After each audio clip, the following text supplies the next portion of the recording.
Bonjour Alexandre, je suis une jeune Française, ah oui, une Française née au Québec, je pense, identitaire, nationaliste et judéo-sceptique vivant au Québec depuis des années. Judéo-sceptique, c'est quoi, elle doute de l'existence des Juifs?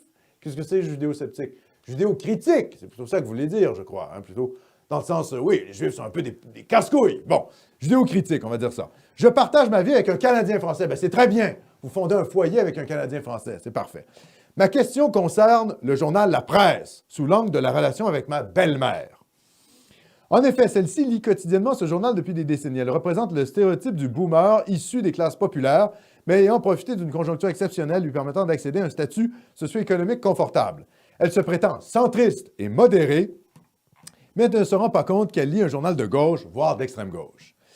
J'ai de plus en plus de mal à supporter ces tirades gauchistes et ces lieux communs sans fond. Elle se donne un air instruit et humaniste, alors qu'elle est une consommatrice assidue et un côté très matérialiste. Une libérale, quoi. Disons les choses ouvertement. Je lis de temps en temps des articles de la presse pour me mettre dans la tête de l'ennemi, mais ne connaissant pas beaucoup ce journal torchon, pourriez-vous, s'il vous plaît, en parler? Quels sont ses financements? Qui influence sa ligne? Comment parer ses arguments? Finalement, comment garder une relation paisible avec sa belle-mère lorsque celle-ci n'hésite jamais à donner des avis non sollicités alors qu'absolument toute sa réflexion est basée sur ce qu'elle a lu dans cet organe de propagande? Alexandre, j'ai eu le plaisir de vous croiser lors d'une conférence en 2019 et j'ai été impressionné par votre prise de parole et votre talent oratoire. Mais merci, c'est gentil. Je me souviens encore parfaitement de votre discours. Merci. Avec tout mon soutien à l'équipe de Nomos TV, Alison. Écoutez, ma chère Alison, la presse, on a fait des émissions là-dessus. C'est Desmarais, hein? C'est l'organe de propagande de Power Corporation et de la famille Desmarais qui a fondé la presse, qui est un journal déficitaire, mais qui a été conservé par les Desmarais pour influencer la vie politique québécoise. Donc, vieux journal qui a été fondé à la fin du 19e siècle, je crois. Donc, libéral, qui appelle toujours à voter libéral, qui appelle à voter pour le Parti libéral du Canada, Parti libéral du Québec.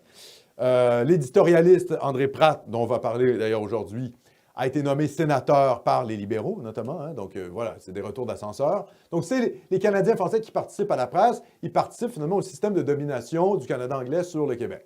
Donc, c'est un organe de propagande fédéraliste. Et on a fait une loi spéciale récemment pour faire en sorte que la presse devienne une OSBL, donc une organisation sans but lucratif, pour émettre des crédits d'impôt. Donc, on a fait une loi spéciale tout simplement pour protéger la presse, parce que la presse est déficitaire. Il n'y a que les boomers libéraux qui lisent ça. Donc, en effet, la presse, organe de propagande fédéraliste, et venant du clan Desmarais. Je rappelle que Desmarais, c'est celui qui a financé est très proche, évidemment, du Parti libéral du Canada, du Parti libéral du Québec. Hein, J'ai fait une émission la semaine dernière, si vous voulez en savoir un petit peu plus sur les Desmarais. J'ai fait une émission la semaine dernière sur notamment Paul Desmarais et l'influence, l'ex-patriarche du clan Desmarais, sur son influence sur la vie politique québécoise, canadienne et même française, parce qu'il a financé Sarkozy et il s'est fait donner la Légion d'honneur par Sarkozy. Incroyable, n'est-ce pas? C'était le seul Canadien, d'ailleurs, qui était là au Fouquet's. Vous savez, quand Sarkozy a célébré sa victoire, avec finalement les gens qui avaient financé sa campagne, quoi, les millionnaires, les riches qui avaient financé sa campagne, il était là au Fouquet's et Paul Desmarais était sur place. Alors, c'est pour vous dire l'importance qu'a ce type. Donc oui, la presse, organe de propagande libérale. Donc, ça serait intéressant de savoir si votre belle-mère est séparatiste, parce que si elle est plutôt péquiste, plutôt séparatiste, vous pouvez lui renvoyer ça dans les dents. Sinon, vous pouvez tout simplement lui dire que c'est un journal de propagande qui ne survit que grâce aux interventions de l'État parce que plus personne ne le lit. Pas d'État canadien pour faire des lois spéciales sur la presse. Plus de presse! Hein? Plus de Rima El Khoury pour traiter les Québécois de racistes. Plus de Patrick Lagacé pour cirer les pompes des Desmarais. Hein? Nomos TV, nous, on existe grâce à vous. On n'a pas de subvention, nous, de l'État. Il n'y a pas de loi spéciale pour sauver Nomos TV. Ah non! Nous, on risque toujours de la censure par YouTube. On est encore là, mais on ne sait pas pour combien de temps.